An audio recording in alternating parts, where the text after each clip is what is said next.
The hardest working person in your office is probably the poorest right now.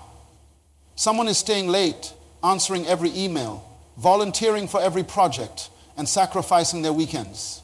Yet they're watching people who work half as much earn twice as much. We've been sold the biggest lie in professional history, that hard work equals success. The truth is, hard work without value is just sophisticated slavery with better benefits. While you're grinding yourself into exhaustion, trying to prove your worth through availability, others are building wealth through strategic scarcity.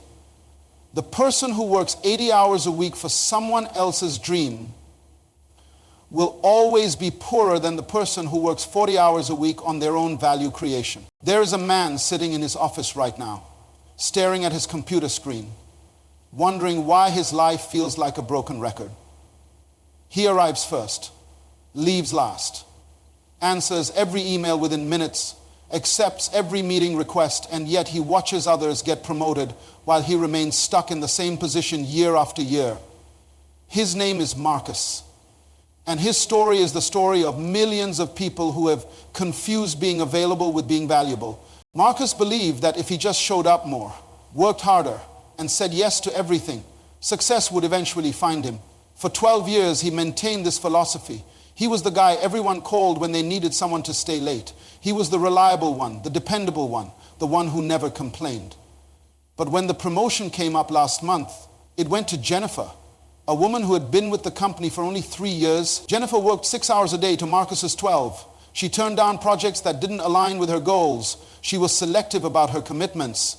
And now she was his supervisor. This is the tragedy of our time.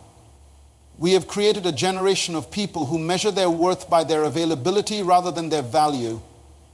They believe that being busy equals being important, that being needed equals being valued, and that working harder automatically leads to working smarter.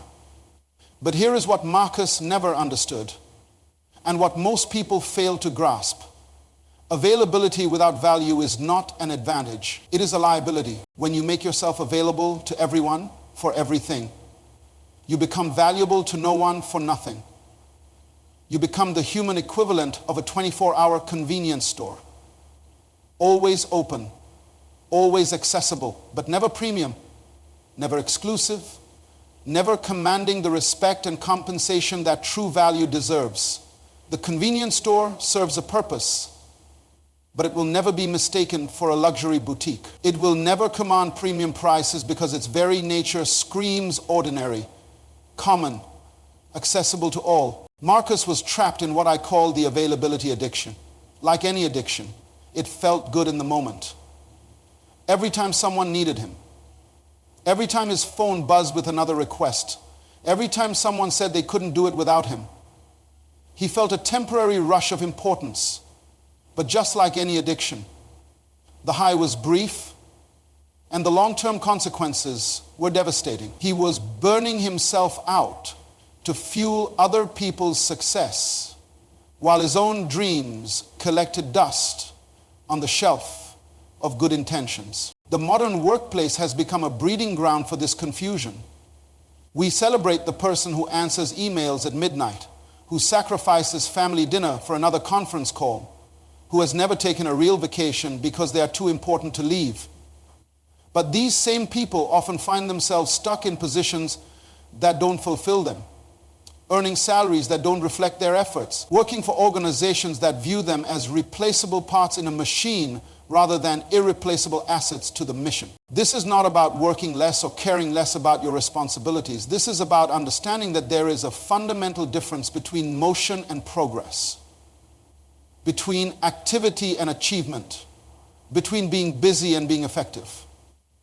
A hamster on a wheel demonstrates incredible activity, tremendous motion, exhausting effort, but at the end of the day, it has gone nowhere. Too many people are living hamster wheel lives, spinning faster and faster while remaining in exactly the same place. The problem runs deeper than just career advancement. When you base your identity on your availability, you lose touch with your authentic self. You become so focused on meeting everyone else's expectations that you forget what you actually want from life. You become reactive instead of proactive, responsive instead of creative, a follower instead of a leader. You start measuring your success by how quickly you respond to demands rather than how effectively you create value. Marcus worked 12 hours a day, but what was he actually producing during those 12 hours? Most of it was maintenance work, putting out fires, responding to requests, attending meetings that could have been emails, and completing tasks that kept the wheels turning but didn't move the organization forward. Jennifer, on the other hand, spent her 6 hours focusing on initiatives that solved real problems, generated new revenue, and positioned her as an indispensable strategic thinker. The world does not pay for your time, it pays for your value. It does not compensate you for your hours, it compensates you for your impact. It does not reward you for your availability, it rewards you for your irreplaceability. This is why some people earn more in 1 month than others earn in 1 year, despite working fewer hours. This is why some individuals are pursued by multiple organizations while others beg for opportunities. This is why some professionals command respect and premium compensation while others are treated as expendable commodities. The shift from availability to value requires a complete transformation in how you view yourself and your role in the world. It means moving from being an order taker to being a problem solver, from being a task completer to being a value creator, from being a time seller to being a solution provider. It means understanding that your worth is not determined by how many hours you log or how many requests you fulfill, but by how much value you add to every situation you encounter. This transformation is not just possible, it is essential. Because in a world where everyone is available, the person who becomes truly valuable becomes irreplaceable. And when you become irreplaceable, you don't just change your career, you change your entire life. Now that we understand the problem, we must understand the solution. Value creation is not some mystical concept reserved for genius inventors or billion-dollar entrepreneurs. It is a practical skill that anyone can develop. But most people never learn because they were taught to focus on the wrong things. They were taught to be good employees instead of valuable assets, to follow instructions instead of solving problems, to blend in instead of standing out. There are 2 carpenters in my neighborhood. Both are skilled, both are hardworking, both have been building houses for over 20 years. But one of them, Robert, charges 3 times more than the other and has a waiting list of 6 months. The other, Thomas, struggles to find consistent work and often has to lower his prices to compete. What makes the difference? It's not their skill level, it's not their work ethic, it's their understanding of value. Robert builds houses that last generations. When he quotes a job, he doesn't just tell you how much it will cost. He tells you how much money you'll save over the next 30 years because of his craftsmanship. He shows you the hidden problems in your foundation that other contractors missed. He explains why his method of installation will prevent issues that typically arise in year 5. He doesn't just build what you asked for, he builds what you need, often before you even know you need it. Thomas builds houses to specification. He follows the blueprints exactly, uses materials that meet code requirements, and finishes on time. He is a good carpenter. But good is not valuable in today's marketplace. Good is common, good is expected, good is the minimum standard. This difference illustrates the first pillar of true value creation: competence that exceeds expectations. But competence alone is not enough. There are millions of competent people who remain unrecognized and undercompensated because they stop at competence. They become very good at doing what they're told, but they never learn to see what needs to be done before anyone asks. The second pillar is contribution that solves real problems. Most people focus on completing tasks rather than solving problems. They measure their success by how many items they check off their to-do list rather than how many challenges they eliminate for others. But here's what separates valuable people from available people. Valuable people don't wait for problems to be assigned to them. They hunt for problems. They anticipate issues before they become crises. They create solutions before anyone realizes there's a need. I know a woman named Elena who worked as a receptionist at a dental office. For 2 years, she answered phones, scheduled appointments, and greeted patients. She was available, reliable, and pleasant, but she was also replaceable, and she knew it. Then, one day, she noticed that many patients seemed confused about their insurance coverage and were surprised by unexpected costs after their treatments. Her insurance companies, instead of just observing this problem, Elena decided to solve it. She spent her lunch breaks learning about dental insurance, understanding different coverage types, and creating a simple system to verify benefits before appointments. She started calling patients the day before their visits to explain exactly what their insurance would cover and what they would owe. Within 3 months, patient complaints dropped to 0. Appointment cancellations decreased by 60%. And the office revenue increased because patients were no longer surprised by costs they couldn't afford. Elena transformed herself from a task-operated employee to a problem-solving asset. She wasn't just answering phones anymore. She was preventing problems, improving patient experience, and increasing practice profitability. When the practice expanded and needed an office manager, Elena didn't have to apply for the position. It was created for her. With a salary increase of 80%, the third pillar is character that inspires trust. In a world where technical skills can be taught and processes can be automated, character becomes the differentiating factor. Character is what makes people want to work with you, recommend you, and invest in your success. It's what transforms you from a service provider to a trusted advisor, from a vendor to a partner, from an employee to an asset. Character in the workplace means you do what you say you will do, when you said you would do, how you said you would do it. It means you take responsibility for problems even when they're not entirely your fault, and you share credit for successes even when they're largely your achievement.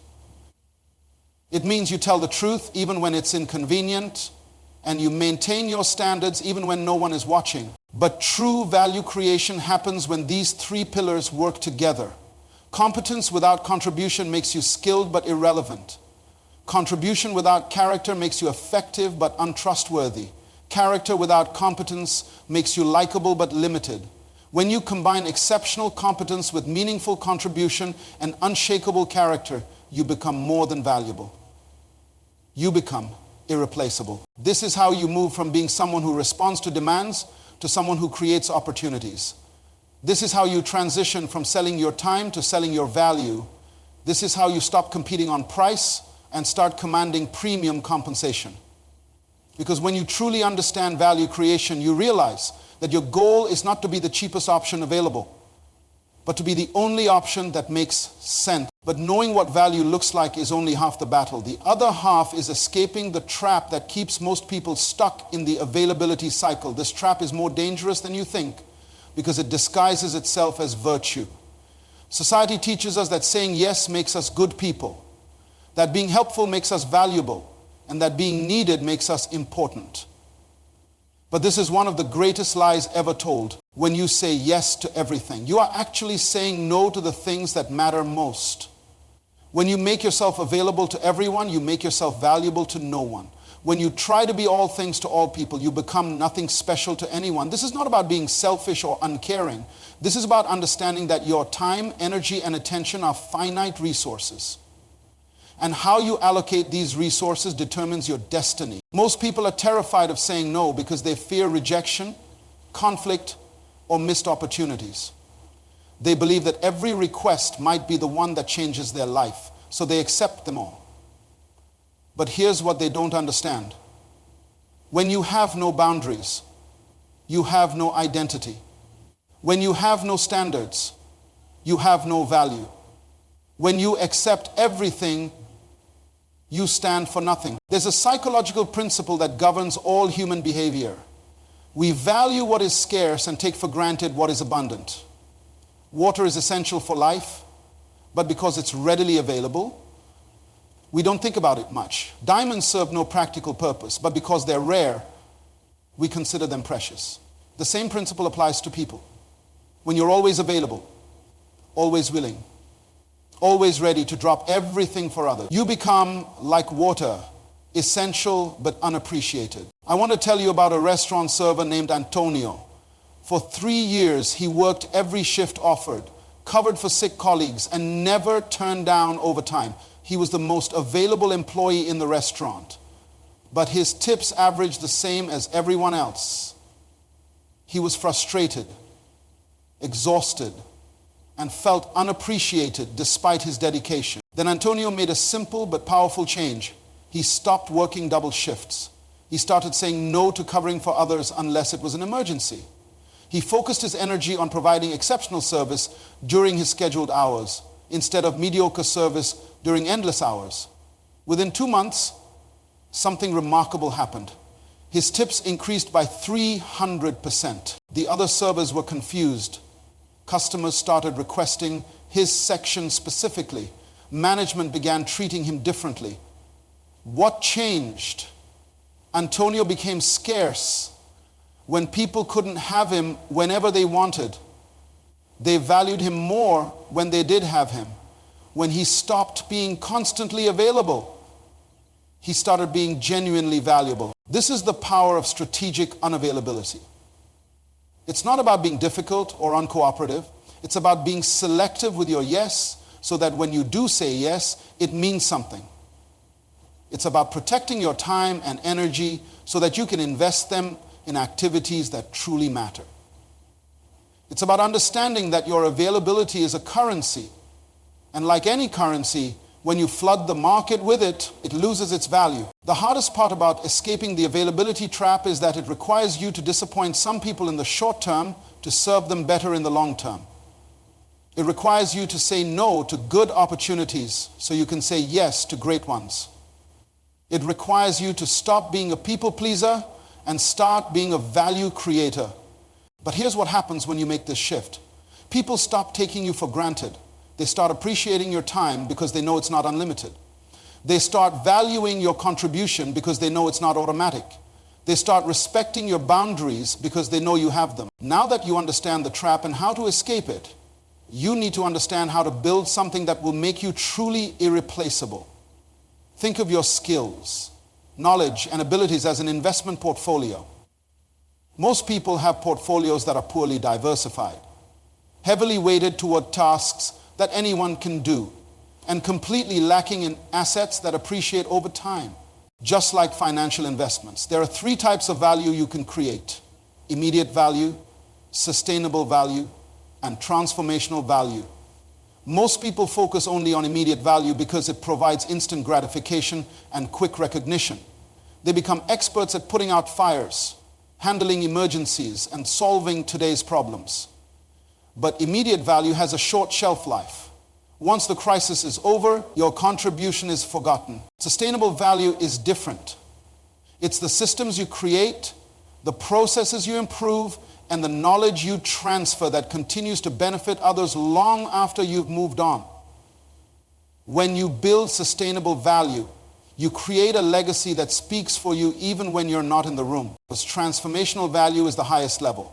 This is when you don't just solve problems or improve systems, you change the way people think. You shift paradigms. You open minds to possibilities they never considered. You become the person who doesn't just do the work, but who changes how the work gets done. Let me tell you about David, a mechanic who understood this distinction for 15 years. David fixed cars. He was good at it, fast at it, and reliable. But he was still trading time for money, and there was a limit to how much time he could trade. His income was capped by the number of hours he could work and the number of cars he could repair. Then David noticed something that others missed.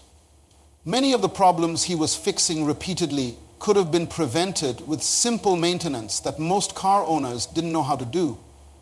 Instead of just fixing the problems, David started teaching his customers how to prevent them. He created simple checklists, made instructional videos, and developed maintenance packages that kept cars running longer. But David didn't stop there. He realized that most mechanics were making the same mistake he had made, focusing only on fixing what was broken instead of preventing what could break. So he started teaching other mechanics his prevention-based approach. He created training programs, wrote manuals, and developed systems that other shops could implement. Today, David owns a network of automotive service centers that generate revenue 24 hours a day, 7 days a week, without his direct involvement. He transformed himself from someone who fixes cars to someone who fixes the entire approach to automotive care. He moved from immediate value. The key to building your value portfolio is understanding that skills without strategy are worthless. You can be the most talented person in your field, but if you don't know how to position that talent, package it effectively, and deliver it strategically, you'll remain undervalued and overlooked. Start by auditing your current skills. What can you do that others cannot? What problems can you solve that others struggle with? What knowledge do you possess that others need? But don't stop there. Ask yourself the harder questions. What systems could you create that would continue working without you? What processes could you improve that would benefit everyone? What thinking could you change that would transform entire approaches? This is how you move from being a cost center to being a profit center. From being an expense to being an investment. From being replaceable to being irreplaceable. But all of this knowledge means nothing without action. All of this understanding is worthless without implementation. The difference between people who transform their lives and people who remain stuck is not what they know, it's what they do with what they know. And the time to start doing is not tomorrow, not next week, not when conditions are perfect. The time to start is now. The transformation from available to valuable requires a fundamental shift in how you see yourself. You must stop thinking like an employee and start thinking like an entrepreneur. Even if you work for someone else, employees wait for instructions. Entrepreneurs create opportunities. Employees solve assigned problems. Entrepreneurs find problems to solve. Employees get paid for their time. Entrepreneurs get paid for their value. This mindset shift changes everything. When you think like an entrepreneur, you start seeing possibilities where others see problems. You start seeing solutions where others see obstacles. You start seeing opportunities where others see impossibilities. You stop asking, what do they want me to do, and start asking, what needs to be done. You start asking, how can I get paid more for my time, and start asking, how can I create more value with my time? Let me tell you about Maria, a woman who embodied this transformation completely. 3 years ago, Maria was a customer service representative at a small insurance company. She was good at her job, answering calls, processing claims, and handling complaints. She worked 40 hours a week for a modest salary. And like most people, she believed that working harder was the path to earning more. But Maria began to notice patterns in the complaints she handled. Most customers were frustrated not because their claims were denied, but because they didn't understand what their policies covered. They were buying insurance without truly understanding what they were purchasing. They were making decisions based on price rather than protection, and then feeling betrayed when their expectations didn't match reality. Maria could have simply continued processing these complaints, sympathizing with frustrated customers, and collecting her steady paycheck. That's what an employee would do. But Maria started thinking like an entrepreneur. She saw an opportunity to solve a problem that was causing pain for customers and costing the company money in complaint resolution and customer turnover. Maria spent her evenings studying insurance regulations, policy structures, and coverage options. She learned not just her company's products, but the entire industry's offerings. She developed a simple system for explaining complex insurance concepts in terms that ordinary people could understand. She created comparison charts that showed customers exactly what they were getting for their money. Then Maria approached her supervisor with a proposal. Instead of just handling complaints after customers were confused and frustrated, why not prevent the confusion in the first place? She suggested creating a customer education program that would help people make informed decisions before they purchase policies. She offered to develop the program and present it to management. Her supervisor was skeptical. Customer service representatives weren't supposed to create programs. They were supposed to answer phones and process paperwork. But Maria had done her homework. She presented data showing that educated customers filed fewer complaints, maintained policies longer, and referred more new business. She showed how customer education could reduce complaint resolution costs while increasing customer lifetime value. Management approved a pilot program. Maria began spending 2 hours each day educating new customers about their coverage options. She created simple guides, developed FAQ resources, and established a system for proactive customer communication. Within 6 months, customer complaints in her region dropped by 70%. Customer retention increased by 40%. New customer referrals doubled. But Maria didn't stop there. She realized that other insurance companies faced the same challenges. She had developed something valuable that could benefit the entire industry. Maria approached her company about licensing her customer education system to other insurers. The company agreed to a partnership where Maria would receive a percentage of licensing fees today. Maria's customer education system is used by over 50 insurance companies across the country. She no longer works in customer service. She runs the customer education division for her original company, manages licensing agreements with external companies, and speaks at industry conferences about customer retention strategies. Her income has increased by over 800%. But more importantly, she has created a legacy of value that continues to benefit thousands of customers and dozens of companies. Maria's transformation didn't happen overnight, and it didn't happen by accident. It happened because she made a conscious decision to shift from being available to being valuable. She stopped seeing herself as someone who responds to problems and started seeing herself as someone who prevents problems. She stopped trading time for money and started creating systems that generate value. The most powerful part of Maria's story is not how much money she makes or how successful she became. The most powerful part is how her transformation rippled outward to affect others. Her family benefited from her increased income and newfound confidence. Her customers benefited from better education and clearer understanding. Her company benefited from reduced costs and increased retention. Her industry benefited from improved practices and higher standards. This is what happens when you become truly valuable. Your transformation doesn't just change your life. It changes the lives of everyone connected to you.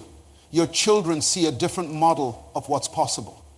Your spouse sees a partner who creates opportunities rather than waits for them.